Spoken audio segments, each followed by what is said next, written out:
Radio Network.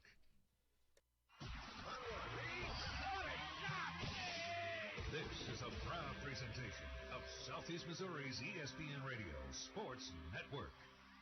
Live in the studio. It's time for the Red Hawks Coaches Show. Live from Wings, etc. Hear the Coaches Show each week on SEMO ESPN 1220 and also at SEMOESPN.com and the SEMO ESPN app. Also, watch the Red Hawks Coaches Show webcast live at SEMOESPN.com. Now, let's go live to Wings, etc. for the Red Hawks Coaches Show. Welcome in, the Red Hawks Coaches Show from Wings, etc. We are in the Cape location today, and we invite you to stop by and join us for lunch here at Wings. You can obviously partake of their award-winning jumbo wings, which are just 79 cents on Mondays. They have a special price, 69 cents on Mondays for their award-winning jumbo wings. And if you're not in the mood for their terrific wings, might we suggest their freshly made burgers? They have an entire burger section on the menu. They have wraps, subs, quesadillas, entree salads, smoked ribs, and lots more. And their appetizer lineup includes their ultimate nachos. And if you want to check out their daily half-pound lunch specials, those start at just $7.99. It's Wings, etc. Good food, great times, and this will be our final show for basketball in 2020. Coach Rick Ray is here. Man, this weather. Let's get rid of the rain, right? Yeah, I know this is probably good for a lot of people, so you don't want to be disparaging about that part of it. But, yeah, it makes it a little gloomy when it's raining out there. Very gloomy looking out there. One thing we haven't really talked a whole lot about this season is your recruits that you signed. Now, we talked about them when you had inked Phil Russell and is it Ramin? Ramin, yes, Ramin. sir. And Ramin Hinton out of Chicago. I wanted to kind of start the show and talk about those guys because I have seen you retweet highlights of Ramin Hinton so far this season, and I know Vashon is having a really good year with Phil Russell at point guard. But let's start with Ramin Hinton because you got a lot of national accolades when he signed at Southeast Missouri State. The people that follow college recruiting saying, hey, man, SEMO got a steal in getting this guy to sign to come to Cape Girardeau. Yeah, well, I think the first thing about Ramin that just sticks out to you is when you go see him play is just the activity that he plays with and how hard he plays. He's just a young man that, just affects the game. And now he's 6'4", right? Yeah, he's 6'4", maybe 6'5". Obviously, the one thing he's going to do to adapt to college basketball is get bigger and stronger, but that'll come. But he'll always have a chance to impact the game just because of how hard he plays. He plays with a tremendous amount of energy. Even if he's not scoring, he's one of those guys that's going to be a pest on the defensive end, is going to rebound the basketball, and it's just going to be infectious to the rest of the team with how hard he plays. So that's the first thing that stands out. So when you watch him play, when you're recruiting him, he wants to play defense at the high school level? Yeah, he's one of those guys to me that, like, when you go watch, even because I wasn't going specifically to watch him play. He was a guy on the list when I first saw him play going into his junior year. But, like, he stands out to you because it used to be back in the day, playing hard was not a skill. It was a given. That was just like, right. Hey, you're going to play hard. And now it's become a situation where it's become a skill level like shooting and dribbling. And so that's something you really take note of. And so the first thing I walked away from that is like, man, this kid is going to be good because he plays so hard. And he's going to help somebody because he plays so hard. So he's a guy out there, even in, AAU basketball. It's, you're playing. You play at 10 o'clock in the morning, no matter whether you win or lose, whether you lose by 40, you're going to play at 3 o'clock. And you're going to play the next day at 7. Yeah, right. You're going, so there's nothing on the line most of the time. And so sometimes kids play like that. But he never played that way. But then you add into it, like, the way he can score the basketball. He can score at all three different levels. He's a tremendous finisher around the rim. He's one of those guys that gets a rebound, offensive rebound, can go up in traffic and finish. He's a guy that's splitting the defense, contorting his body, being able to go in and finish. Can he finish at the D1 level, in your opinion? Oh, yes. Okay. That won't be a problem for him. The only thing to be like the strength Will he be able to do that? But he's one of those guys. You know, Allen Iverson never was a big, strong guy, but he just knew how to contort his body and get in there and finish and be around the basket. So he's similar to that as far as, like, he's always in attack mode. He's a guy that can make threes. He's got a great pull-up. So I just think that he's a guy that's going to have a chance to come in and be an impact player, not just because of how good of a basketball player he is, but just how hard he plays. So it's hard, really. I mean, you've been around basketball long enough to know that it's hard to really be an impact guy as a freshman, as a true freshman at Division I, but you think this guy has a chance to be an impact guy as a freshman? Yes, and not only that, because he comes from a winning culture. Curie High School, I mean, Mike does an unbelievable job there. And so they won the City State Championship last year. They won their division this year. They lost in the City Championship this year, but now they're getting ready to play in state playoffs. And I can't imagine them not having a tremendous amount of success advancing on to the state playoffs. So not only is he a guy that's been around a winning culture, he's been a huge contributor to that winning culture. So once you signed him, and we all know how many schools tamper. There is tampering going on, and the NCAA knows that it's going on. Since you signed him and it became public that he's coming to Southeast Missouri State, how much have you had to re-recruit him? Well, I think the hardest part was getting him signed. He committed so early to us, and so then there was nothing binding. So really, it's a gentleman's agreement that, hey, this kid is committed. And now we all know in this coaching profession how hard it is to get a young man to make a decision and get him to stick with it. And so, like, once a kid is committed for us, even though it's not against the rules to continue to recruit him, we stop. And most people are that way, but there's not a lot of people that way. So the hardest part for us was getting him to the finish line to get him signed. And then once he's signed, you're not as worried about it because it is binding. But obviously there's still people that can, hey, you can go to a prep school, and then that breaks the binding, or you can go to a junior college and then go someplace else. So there's still some people there that are trying to, like, get him, hey, you can go to a higher level. You should be playing at a Big 12 school or a Conference UA school or something like that. So there's always still some of that backdoor things going on. But my relationship with that coaching staff there goes back 20 years. Coach Crump is from Chicago. He had a relationship with some people around there. So we've really got him surrounded. And more important, I think he's happy with his decision, and I think he's seen, like, people – the thing that helps us now is guys like Ja Morant being in the NBA and having success. The guys see that they can leave here, Dylan Windler, and go and play in the NBA. And so now there's a track for them. So that always helps as well, too, because make no ifs, ands, and buts about it. All these guys, whether they're coming to Southeast Missouri State or whether they're going to Missouri, have aspirations of playing professional basketball. Is that a recruiting pitch that you use, Ja Morant and guys who have gone from the OVC to the NBA? Well, and if you look at where our conference is ranked and the level of our conference and how many people have moved on to play in the NBA, it's really phenomenal compared to the rest of the conferences at our level. And not just like guys that have moved on and played in the NBA. We're talking about we've had lottery picks. I mean, right? you have guys like Ken Fareed go on and play the highest level of basketball that you can play with playing Cameron USA Payne basketball. was a lottery pick for Murray State. So I mean, and so you have these guys that have moved on and matriculated into the NBA and played at the highest level. So it's something when you're recruiting against other levels of that conference, they don't have that. I can't think of the guy's name now. He was with Belmont. He was a great player, and he was on the Golden State Warriors. Yes, I can't remember his name too, but he actually was a contributor. Yeah. He's not a guy just was on the roster. He played. Yeah. And it was a great player in the OVC, obviously. So Ramin Hinton, obviously. Now I was told, and maybe you can confirm this or not, that Bruce Weber offered him a scholarship at Kansas State. Did you hear that? Yeah, he had a teammate that went there last year. Now, whether at the end of the day, sometimes these offers are they committable offers. Okay. I mean, there's so many people. That's the whole deal now. It's like so many people want to know right off the bat, are they getting offered a scholarship? And so some people will throw that out there, but is it a committable offer? You never know. But I know the assistant coach there, and they really recruited him. So that was a committable offer. And Chris Carr is a guy that does a lot of his recruiting, especially in the St. Louis area, former.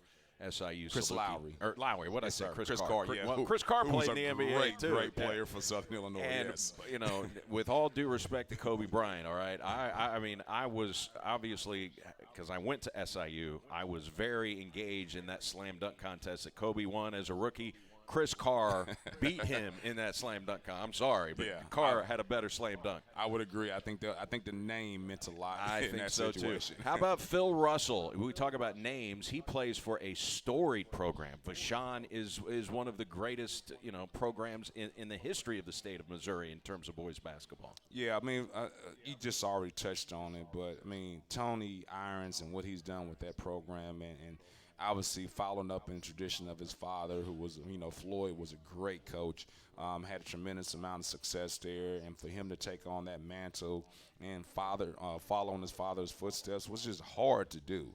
I mean, I never would want to be a guy who replaces a legend. Yeah. Because most of those guys, you want to be the guy who follows the guy who replaces their legend. So, but all they do is win there at Vashon. So just getting a guy that's coming from that winning culture is really important. That's one thing that we really want to focus in on with guys like Ramin, guys like Phil, is getting guys that come from winning. So that's the first thing. But I think the second thing about it is when you go watch them and play open gym or pick up basketball and you've got all this talent around him, Phil, he is the guy that gets those guys reeled in, because sometimes guys can get away from things, doing some of the things they need to do in order to be successful as a team. And he's a guy that's not afraid to challenge his teammates. And in this day and age of, like, everybody wanting to be liked, it's really hard to get guys that challenge people and for people to respect them. And so he's the smallest guy on that starting five, but you got a guy going to Kentucky, you got a guy going to Georgetown on this team, and you got a younger guys who will end up going to similar places. They all respect him and look at him as a leader. And so to me, that's what really stood out is like, hey man, this dude is not afraid, and you got guys going to play at the highest level of basketball who respect him. And so something for me, especially at that point guard position, that really stood out when I watched him. Are you under the belief that you have to have a guy, a vocal leader on a basketball team to be successful? Well, I think that's what's been missing from our team, to be honest with you, is I think we've had a coach-driven team in my time here, and I think when you have a coach-driven team, you have a chance to be good and all right, but until you have a player-driven team and somebody on that team, because there's things going on off the court, in the locker room, away in the dorms, where, hey, if there's not somebody there to enforce the culture that you're trying to implement, then it doesn't mean anything. So you need to have somebody that, hey, man, that's not right. We're not doing it. Hey, man, like, shut up, man. Like, quit complaining about your playing time. Those types of things. So unless you have some sort of a player that's in the locker room, that's enforcing the same things you're doing when you're not around, then you have a chance to be really good. And I think that's the one thing that we've been lacking, because two things. One is we got to have some mature guys to grow up in our program and be here and matriculate through in order to do that. Or you guys have some guys that come in and just don't care about, like, being liked and willing to take on that role right away. Okay, if you say you don't really have that guy right now, who's the closest to being that guy? Well, I think Alex is a guy that's grown into it. Okay. And I think Alex has always tried to fight in his own way first. It's so hard to ask guys that are freshmen and sophomores to be in that role at that point in time, because they're trying to figure out, what to do. And most of the time, especially that freshman year, they're trying to, sip water while coming through a fire hydrant. And it's like, hey, man, I'm trying to figure this thing out on my own. And so, like, he's a guy that's really kind of grown into that. Isaiah Gable is a guy that understands what's going on and what's needed in order to be successful. And I think another guy, that's starting to get there is Sage Tolbert. But once again, he was a freshman and sophomore trying to figure out his role and what he can do. So those are the guys, to me, that have a chance. Now, I think Chris Harris, who obviously was a huge blow losing him, I think he's a guy that has some calmness to him. And I think he's a guy that other people respect because of his ability to score. So I think he has a chance of growing to that role too. And you could tell I know he only played in 2 games, but he hit the game-winning shot against the Indiana Purdue Fort Wayne. You could just tell that, he's one of those guys with a low pulse rate, right? Right. To me, it's like you have guys that when the moment gets big, they stay the same. And you have guys that when the moment gets big, you can see their eyes get big and wide as saucers. And you got guys that are hyperventilating in the huddle almost, or guys that are just like saying nonsensical, things. And, you're looking for that guy that's just still over there just, calm and let's get that guy the ball. So can you tell, you've been around the game long enough, can you tell in a huddle if a guy is going to shrink from the moment? No, you really don't know until they've been in that experience, in that situation. And obviously you can simulate it and practice all you want to. But different. It's just so different. And so really it's by trial and error of finding guys in that situation are able to do that. And then sometimes you can see it a little bit at the end of halves, or hey, you need a guy that can just go create. So you can come up with all the plays you want to, but at the end of the day, it's all about breaking down your man, and do you have the ability to do that? And sometimes your ability to do that is because you shoot the ball so well, a guy has to run up at you. Or it's a guy that hey, he can just go get his own bucket, just give him some space. So there's all these different elements that go into it. But I think the most important thing when it's all said and done is you got to have guys that are not afraid. and that's something, whether their skill level, where it's at, things like that, you got to have guys that's not afraid, and I think that's the most important thing. And you got to also remember that he comes from a program in John A. Logan College. This is one of the best JUCO programs in the country. Don't they have the top junior college player in the nation right now? Yes. And Smith Peters has done a really good job, and obviously the locale of where it's at, and we can get there. It plays a part in it. But I think that this is a guy, too, with Chris Harris, that wasn't the best player on his own team. And I think a lot of times when you're getting junior college guys or even high school guys, they're the best player on their own team. And sometimes when they come into the Division I role and now they're not the best player anymore, they really don't know how to react to that. But sometimes when you're coming from a team like where Chris Harris came from at John A. Logan, where he wasn't the best player, now he can come in and assimilate to that role where it's hey, he's still a team player even though he's a good player. It just shows that I'm getting old. The coach at John A. Logan, Smith Peters, he was from Harrisburg. His dad is still coaching Harrisburg High School. I called games that he played in when he was in high school. So, that was my first sports radio job was actually in Harrisburg, Illinois, before coming here. So that just shows you that you're old. So what is the update on Chris Harris? I know he had, it was ACL surgery. Was it full-blown surgery? What's the situation? No, he actually didn't have an ACL. What happened was that he had an ACL strain. Okay. And so that he didn't have to have a situation where he had to have a total repair. And so it's a new cutting-edge technology where they actually put a splint, inserted that into this ACL. Really? And then they made a couple cuts there to stimulate the healing. And so what's going to happen is that tendon is going to heal around that splint. Now the splint is minuscule. You can barely see it. Right. But it's going to stimulate that, and so now it's going to have a total repair as far as it building around that splint in order to have that structure there. So that's what actually ended up happening. Do you have any experience with guys who have undergone this type of procedure? Well, yeah, actually, Dr. McFerrin did an unbelievable job of explaining it to him, and it's been done at the NFL level. And he's done it collegiately at Clemson a couple times. So it was something that had to be explained and understood what was going on. But he was having so much pain and discomfort.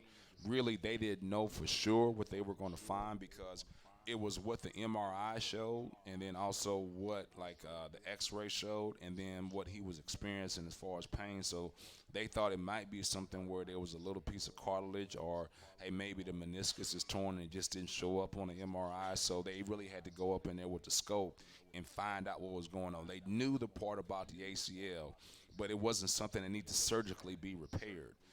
But this right here would cut down the time of his rehab. by putting that little splint in see. there. Mm-hmm. So this is kind of a new procedure then. Yes. So do you have whoever performed the procedure? Do they have like players and success stories? I mean, has it been highly successful? Yes, yeah, and that's something. Obviously, you're not going to do something like that unless you're not going to be the guinea pig, sure. For the most part. So no, he's had some success stories, especially at the NFL level. And the one thing I always tell guys when they start hearing about people in the NFL, he's done it or he's done it. So I know. Well, it's two different types of things, and it's something that's really dangerous. Adrian Peterson. Okay. When he had the ACL right. and he came back in that record amount of time. And so, Adrian Peterson is not a human being. He's a freak. Yeah, he is a freak. I mean, right. he is like in the 1,000th percentile of 99% of people that ever walked this earth. Right. So you can't compare what you're about to do with Adrian Peterson. But then also just the toughness factor that some of those NFL players or NBA players, that's why they're there, because they're just tough kids, tough guys. And so, you got to be careful of comparing what you're about to do at this right. level, because those guys are different breeds. That's why they are in the NFL or in the NBA. So I just think you got to be a little careful with the comparison sometimes. So with Hill, does it look like he's on track to be back at what point? Well, he'll be back for our spring workouts. Okay. We feel pretty confident about that. Now it's all about how does he react to once he gets out there and is full bore. But really at that point in time, logically, it doesn't make sense to try to push him at that point in time. Right. I mean, we're not playing a game until November now. And so I always get in hey, let's push the timetable for what? I mean, to me, I'm always going to err on the side of caution. I don't want to push the envelope, because what's the point of pushing the envelope for something that's not going to occur on the court for another 6 months?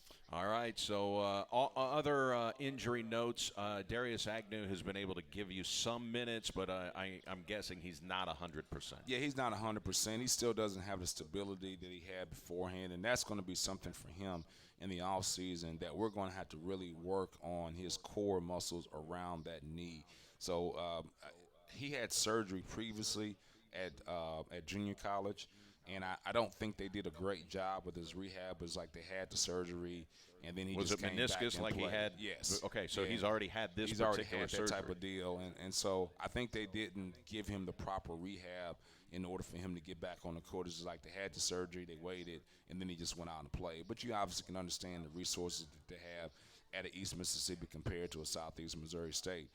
So I think we've got to be smart about that as well, too, and make sure that we're building up the muscles around that knee so it's structurally sound for him so that he can have success, because he's going to play a huge part in what we're trying to do next year.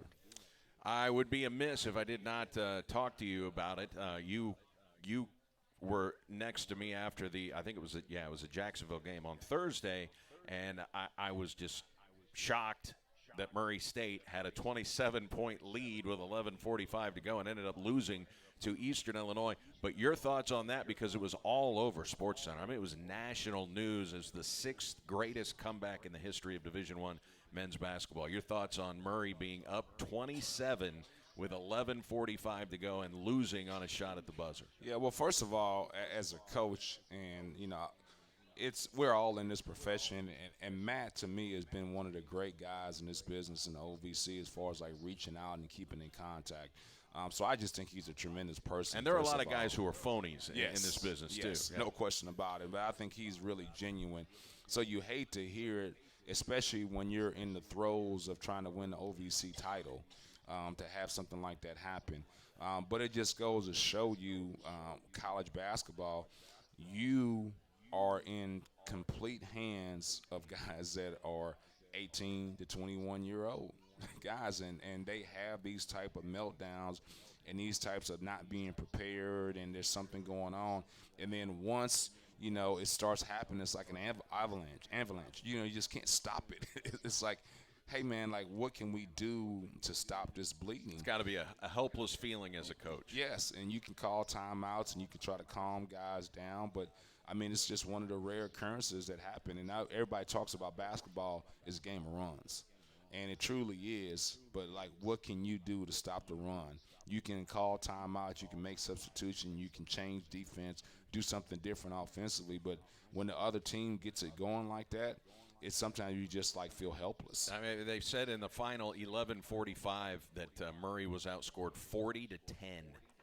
I mean, that is an unbelievable run in 11 minutes and 45 seconds. Just the fact that you could score 40 points in that amount of time is amazing. And then Murray's down 5 with a minute to play at SIU Edwardsville on Saturday and came back and ended up winning that game by 1 point. Almost 2 devastating losses. Yeah, and you're talking about a team that's known for its defense. Yeah. It's not as if, Murray State is not a great defensive team. This is a team, one of the better defensive teams in the OVC, and for them to give up that amount of points.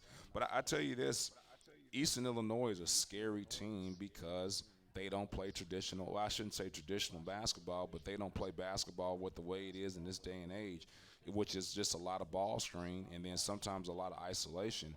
I tell you, the NBA sometimes is almost unwatchable. I mean, when I watched the Houston Rockets play the Atlanta Hawks. Houston. And it was James Harden with Trae the basketball Young and Trae Young with the basketball. And that was it. I mean, it's just iso ball, right? Yeah, it was unwatchable. And I bet as an X's and O's guy watching that, you're just, oh, come on. Yeah. I mean, the other part of it is to be that teammate just standing in the corner. I'm never going to get the ball. Yeah. Right. And so, I mean, that's a part of it. And I know that everybody gives, Kevin Durant a lot of flack, for making that move to going from Oklahoma City Thunder to Golden State Warriors. But one of the big reasons he did it was, he saw the way the Golden State Warriors played.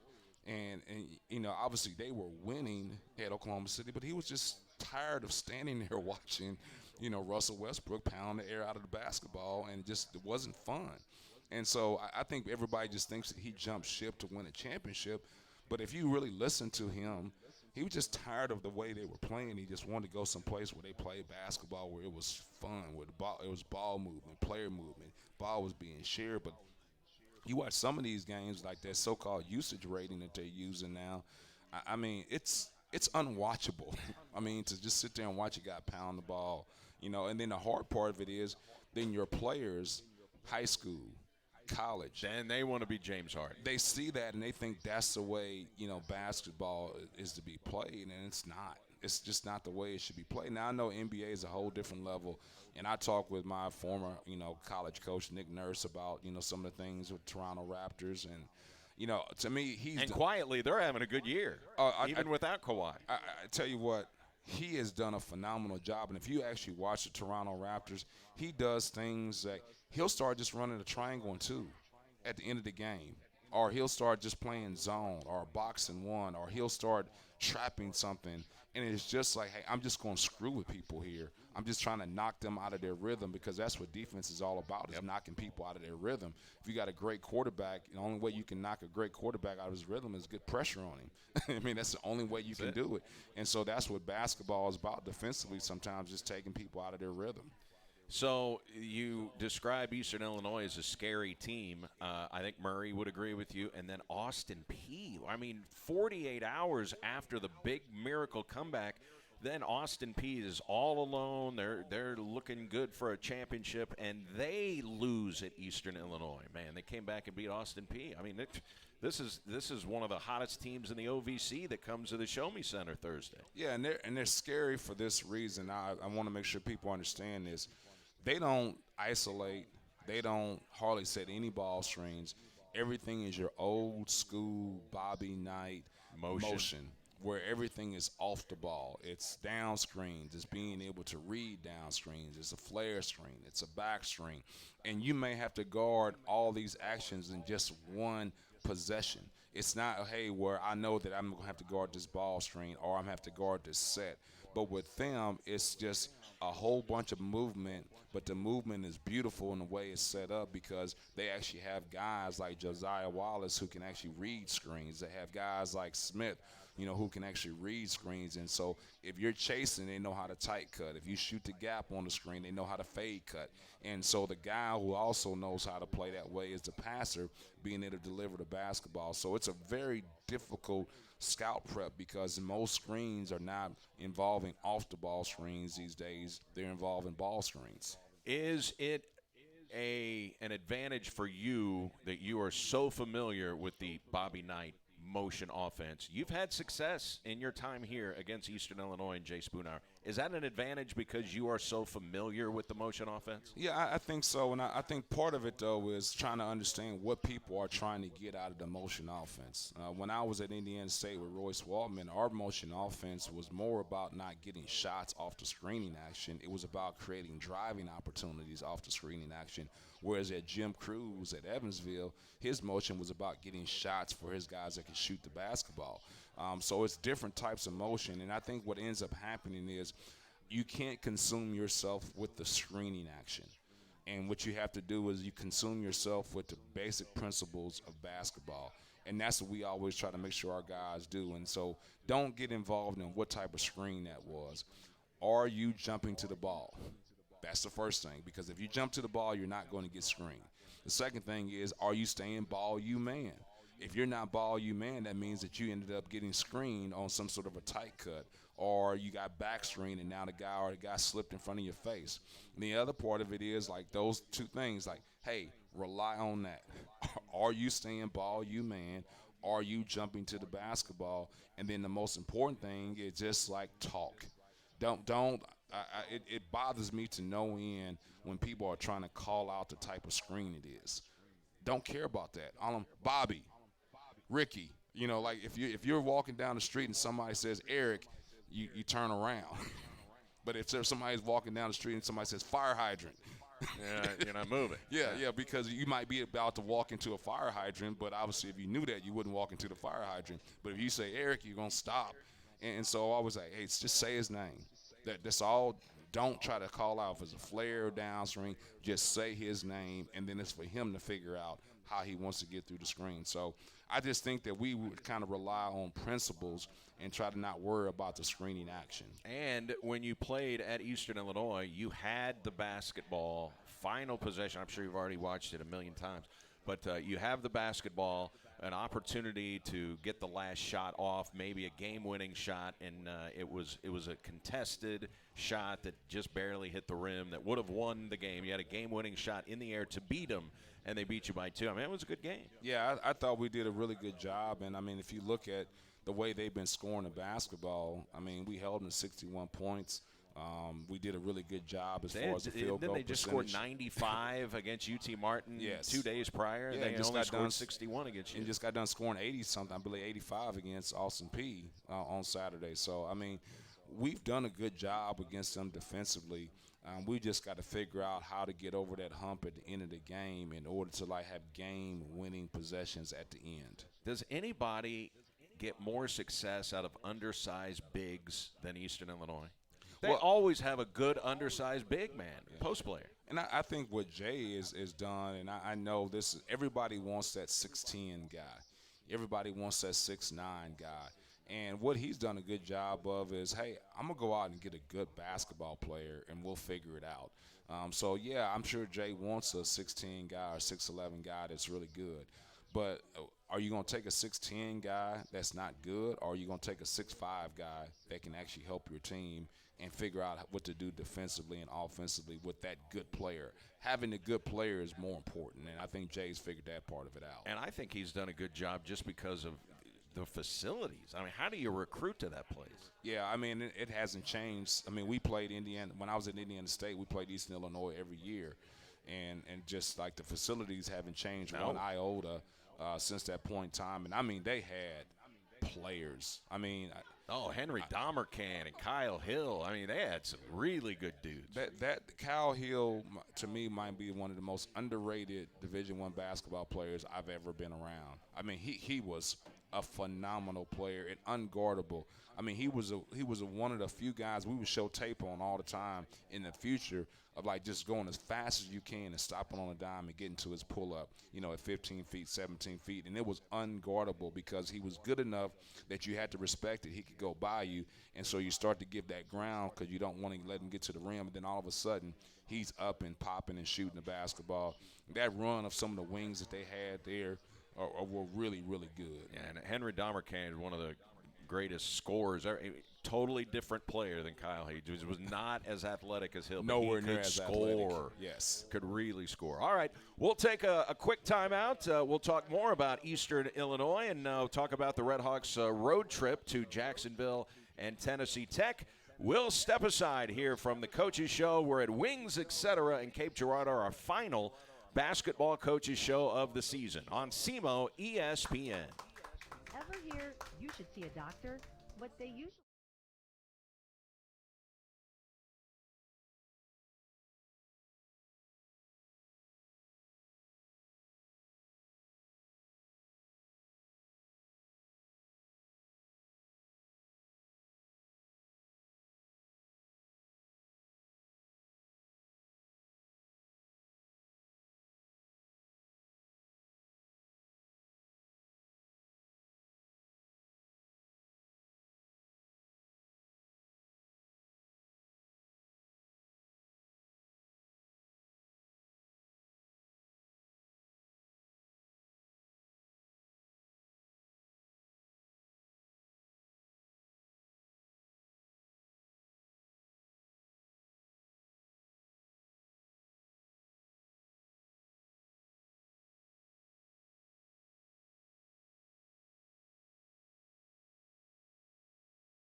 Show from Wings, etc. in Cape Girardeau. It's our final basketball coaches show, and we will be on hiatus until March 30th. And then we'll start up with the spring sports. We'll be right here in the Cape location March 30th, and we'll be talking spring sports.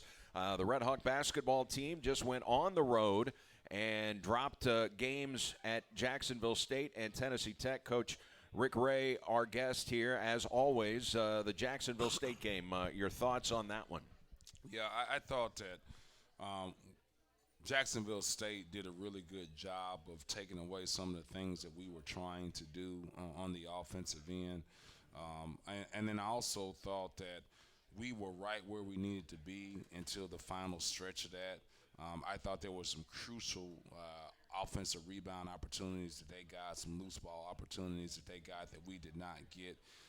But Jacksonville State, to me, is a team that just always does a great job of being physical. And I didn't think they were physical that first game, but they also didn't have Cross. Right. And I just think having him as far as a guy that's like, hey, we're going to throw the ball to him and he's going to create offense, or you have to be worried about him posting up. And he's Jakar Cross you're talking about. He's Yes. 6'8", 230. I mean, he is a big man in the post. And the only game he didn't play all season was at the Show Me Center. Yeah, and I think just his presence makes a huge difference in what they're trying to do offensively, and it frees up some of those guys.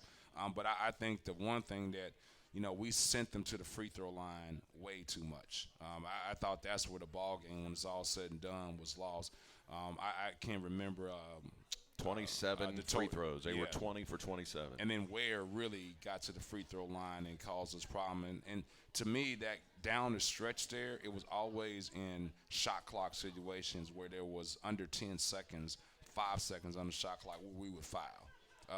And so that's got to be frustrating as a coach, because you play defense for like 27 seconds and then with 3 on the shot clock foul. Yeah, the two most frustrating things to me are when you are in that situation where it's a late shot clock foul, or you play great defense, but then you don't get the defensive rebound. So it doesn't end up being great defense because you didn't finish. I always say, like, that rebound is the period at the end of a sentence. And so when you're in those two situations where you fall tooth and nail for that long and you end up fouling or you don't get the defensive rebound, you haven't rewarded yourself the way you should. And to your point, they had, in the basketball game, 13 offensive rebounds to your 5, but They outscored you in second chance points 17-3. That was a huge figure in the game. Yeah, and I always told our team when you play at Jacksonville State, sometimes their best offense is to get it up on the rim and go get the offensive rebound, and I thought that really hurt us, and we knew that going into it. But the success rate that they had once they got the offensive rebound, because they either scored or, more importantly, we fouled a lot, in those situations, because obviously they're getting the offensive rebound, they're right around the rim, so you're more prone to foul. Yeah, Murray State used to have some teams like that where you could tell they're just putting it up on the rim because they're going to go get it and they're going to beat you. Yeah. They're going to have 20 offensive rebounds in a game. So the final score, 65-58, and it was Alex Caldwell leading the way with 13 points. You had 16 turnovers in that game. They had 9 points off turnovers. Wasn't really bad. I mean, even though you turned the ball over 16 times, they only got 13 points out of that. Yeah, and I thought we had a lot of unforced turnovers, especially in the first half. I can't remember off the top of my head, but I think we might have had 10 in the first half. And I just thought they were unforced turnovers. And one thing about Jacksonville State that they do a great job of, they're really active with their hands.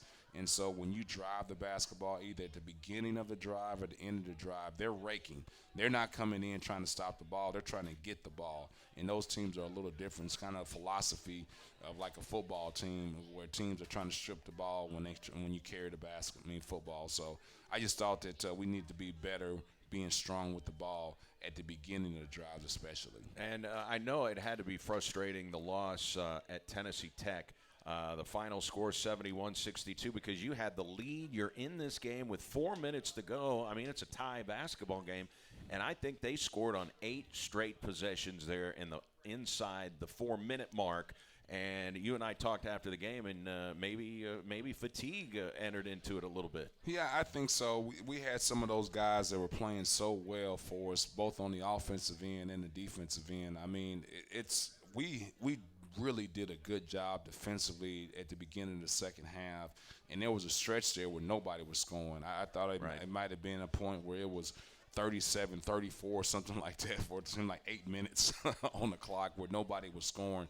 But we did a great job defensively, and I also thought, and this is where I think when it's all said and done, it hurt us, is we did a great job of sharing the basketball. We had unbelievable looks, and we just didn't knock down shots. I mean, either it be at the rim or at the three-point line where we had some of our guys that are shooters like Alex Caldwell, Isaiah Gable, Skylar Hogan. And they had good looks. Great looks. Yeah. I mean, we were sharing the basketball. Nigel Russell, I think, was 1 of 6.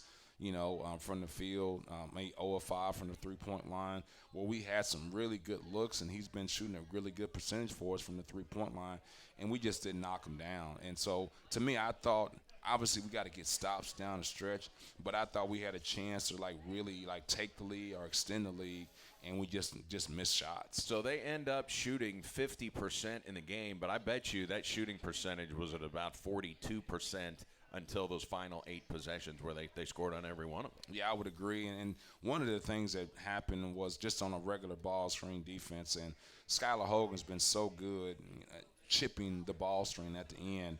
And so we had a ball screen situation where we had 2 of our better defenders, Sage, who was coming over to take on the role, and then Skylar didn't chip the dive and got an easy dunk, at the end there where we never give that up. Yeah. You look at what happened offensively in the basketball game, 16 points and 12 rebounds for Quatarius Wilson. He's really playing some good basketball right now. Yeah, and it's something that we expected from him from the beginning. Why do you think he got up to such a slow start? I don't know. Sitting out a year, is that? I think 2 things. One is sitting out the year. There's no ifs, ands, and buts about that. But I also think the level of competition that we face compared to the Southland Conference is big difference. Okay. I really do believe that. I just think that some of the things that he was able to do at McNeese State and some of the things that he was experiencing offensively as far as having a lot of freedom where people weren't taking away some of the scouting things, hey, he's going right or he's spinning or those types of things really didn't come to fruition until he got here. And I think there's just a big level, a big step up in difference in play between OVC and Southland in the competition that we're playing. So, do you think he fouls as much as the officials say that he does? Yeah. Okay. I think, All right. unfortunately, I think he fouls. All right. Yeah.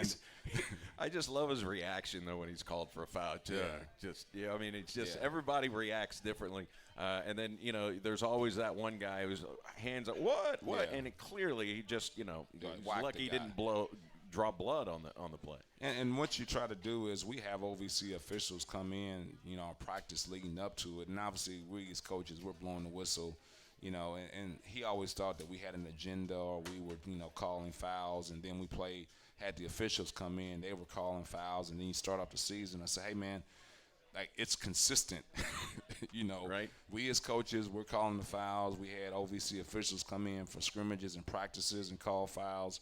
And then obviously now we're playing games and everybody is consistent. So you're fouling. You're going to have to change. And so, I mean, he had some bad habits, especially reaching at the end of drives. And just like you're putting yourself in a bad situation, just wall up, be physical, and play. And in the win over SIU Edwardsville, he went 9 for 10 from the free throw line. And then on Saturday night, 6 for 6. So that's a part of his game that we're starting to see get a little better too. Yeah, and it needed to be because he's a guy that when he's aggressive in the post, he's going to get fouled. And so our guys that are aggressive in the post like that, Sage Tolbert, Quaterius Wilson, they've got to be able to get up to the free throw line because it does no good for us to send them to the free throw line constantly by feeding the basketball and then for them to go up there and not make your free throws. And so it's really important not just to get to the free throw line, but your guys that get to the free throw line who get fouled the most, that they go up there and have a tremendous success rate. One of the surprising things I thought from Saturday night was Sage Tolbert played 23 minutes and had 1 rebound. Yeah, I mean, and he's been doing a good job for us, obviously. Yeah. I think this, and we will have nominations and all those things come into play, and I know the common fan doesn't see it. I think Sage Tolbert might be the best defender in the OVC. I mean, the way he can hedge ball screens. I mean, I see opposing teams where, like, he's hedging ball screens and the guy will say, hey, just flatten out because they don't want to deal with the hedge he has on the ball screen. And then the way he can cover up for other people's mistakes on backside defense and help side defense. And we could really, if we wanted to, we could switch 5 ways with him, and he could keep point guards in front of him. Obviously, he can guard physical post guys. He is just a tremendous, tremendous defender, and so that's really surprising to see him, especially offensive rebounds are great, but to me what measures you are defensive rebounds. And so I know a lot of times Quaterius was having a lot of offensive rebounds, but he wasn't getting the defensive rebounds. And I said those are the defensive rebounds is what we need, and Sage has been doing a good job of that. And we talk about how tough it is to totally revamp your shot at this part of your career. I mean, you're talking about a guy who's already been through his freshman season at Division I, prep school basketball, high school basketball. He totally revamped his shot because he had this Charles Barkley golf swing hesitation in there. How tough is it for a guy to do that over the course of less than one season? Yeah, it's really hard, and what you have to do is you have to sit down and have a real discussion with the young man because if he's not going to be dedicated to it outside of what you're doing with him as a coaching staff, then it doesn't, just leave it alone because all it's going to do is going to get worse. And so I sit down and I talk with him about, hey, we want to change the shot. We want to do some things here differently, but you have to be all in on it. You have to be 100% committed to it because there's 2 things that's going to happen. First of all, your shot's going to get worse first. You're not just going to – I think that's what happens is when you start, changing somebody's shot or trying to, enhance it, they're going to start missing right off the bat. And so they'll want to revert back to the old. They want to revert back because, hey, I was making more the other way. Of course you were, but you weren't making enough of them anyway. That's why we need to change it. So you got to have the fortitude to stick with it throughout the whole entire time. And so also you got to make sure that you're willing to work with it on your own, doing the things that we want you to do. You can't go in when the coaches are not around and go back to some of the things that you were doing. That's hard sometimes because it becomes memory. Okay, muscle. This is muscle memory. This is what I've been doing. And so you've got to be dedicated to it. And to Sage's credit, he was dedicated to it because we were just trying to do, and you can't do too many things. I think that's the one thing that people make the biggest mistake when they're trying to change somebody's shot is they try to change the whole person's total shot. No, find out what are what's the one big thing or the two big things that you can have them focus in on, and then that's it. Don't mess with all the rest of it. And we had two things that we wanted to focus in on him was like, first of all, it had to be a complete shot. We just, one motion. I mean, he had three motions at his shot. He had the beginning of it here. He had the second part here. He had the third part here, and then he would finally have at the end. So we just, let's just get one continuous shot. And then the other thing was just trying to get his fingers to stop pointing this way. So we said, hey, man, when you get done, you got to have two fingers pointing at the basket. And so if anybody saw his shot beforehand, it was going away from the basket. Right. So he had a spin on it that was sideways. It had no chance of going in if it hit the rim. I mean, just the physics of it. You know, you have a chance to go in when the ball is spinning the right way. When the ball is spinning this way, that's why it would carry him so many different ways because it didn't have the proper rotation. I remember there was a guy way back, at University of Florida. His last name was Cross. He was from Carbondale, Illinois, and he was an all-conference player at Florida. But his shot, the basketball would spin in this weird way, not just flow and backspin. And have you seen guys like that? Oh, yeah. I mean, you've seen all different types of shots. I mean, here's the thing, too, and we all know this. If you put in enough work on your shot, even though your shot mechanics may not be great, you can still become a guy that can make shots. I mean, Jamal Wilkes, how did that shot ever go in? Because he took the ball all the way across his body and across his head. Reggie Miller's hands crossed, when he shot the basketball. Larry Bird. Would you teach Larry Bird? This Josiah kid that we're going to see with Eastern Illinois, he shoots it from down there like Larry Bird did. Yeah, so you have all these different types of shots but if people go in and they put in the work on it, I mean, it could be a successful shot, but you just have to be willing to put in the work. And obviously Larry Bird shot a ton of shots and one of the best shooters, to ever play basketball. I mean, so there's different types of shots that end up happening. You look at Kevin Durant and the way he shoots the basketball. You wouldn't teach anybody to shoot that way because he brings it across his body. But he is one of the better shooters to ever play in the NBA. So you were at Indiana State. You brought up Larry Bird. I mean, what's it like on Indiana State's campus or their basketball arena and just Larry Bird? Well, I mean, there was a time there when we first got there that he didn't have association. It was on bad terms. Really? Yeah, between Indiana State and also Larry Bird. It just felt like there was not enough given into the basketball program, and there was, kind of this rudderless program at that point in time. So obviously with Coach Waltman being a guy that worked for Bobby Knight, and he still had an affinity for Bobby Knight. There was Larry Bird. So people don't remember, he went to Indiana before he went to Indiana State. Right, and it was not that he didn't like Bobby Knight. It was just too big for him. I mean, he was from French Lick, Indiana, and he goes to Indiana's campus, and it's bigger than anything he's ever experienced in his life. And then also he was self-conscious about things. People had money there. And so Larry Bird rolled up in there. He had, probably 4 pairs of jeans and about 4 shirts, and he's with guys that got all this money. He didn't come from anything, so he's really self-conscious about it. So they still had a relationship, Bobby Knight and Larry Bird. And so Coach Waltman was able to, kind of mend that relationship and get him to come around some. The first thing that happens when you see Larry Bird, and I think this is what people don't realize about the NBA, Larry Bird is a massive human being. I mean, he walked in, and he's every bit of 6'9". I mean, there's no, fake 6'9" that you see, on all these kids with their, height charts and how big they are. He is a massive human being. And so, that guy plays small forward. I mean, he's played small forward in the NBA. And then also just how, he knows he's Larry Bird, but he doesn't throw it in your face.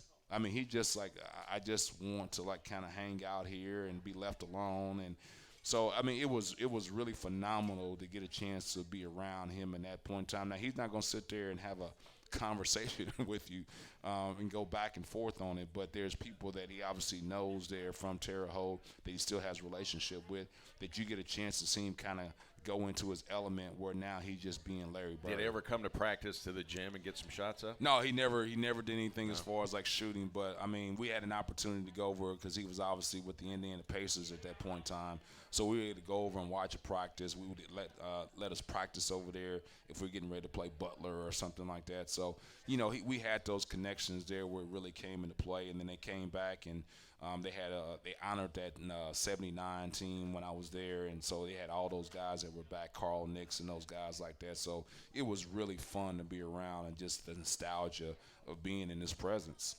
All right, your final thoughts here as we get ready. Does it seem like senior night is Thursday? Senior night. Yeah, it's unbelievable. Obviously, I have a deep affinity and affection for our guys that are seniors. I mean, I know Quaterius Wilson, who's only played 1 year of basketball here, but you just get a chance to build relationships with these guys. And then Skylar Hogan, who's been in the program for 3 years, and you get a chance to see him, you know, matriculate and the changes that he makes as a person. So it's going to be really sad to see those guys not in SEMO uniforms anymore, but then get ready and prepared for the real world. So, you know, we want to do a great job, a tremendous job of honoring those guys and letting those guys know that we thank and appreciate everything that they've done for us. All right, your thoughts on Eastern Illinois as they come in here on Thursday? Well, obviously a really hot team. And like I said, they present so many problems with the way that they play basketball. And so we've got to make sure in this short amount of time of prep, because that's the hard part is you want to get your guys prepared for Eastern Illinois, but you also don't want to overload them and inundate them with too much information. So we've got to make sure that we keep our practices brief. We also got to make sure mentally we don't overload them, because you can have a short practice that may be 30 minutes, but you spend 30 minutes in film or 30 minutes talking. Sometimes that's more damaging than the 30 minutes that you spend on the court. So you just got to make sure you have simple messages about how we're going to guard them, and that's what we've done a good job in the past, and we'll do that again. All right, it'll be Thursday night, senior night, so come out, honor the seniors. The women's game gets going at, I believe, 5 o'clock, 5:15. For the women's game, and then the men's game will follow.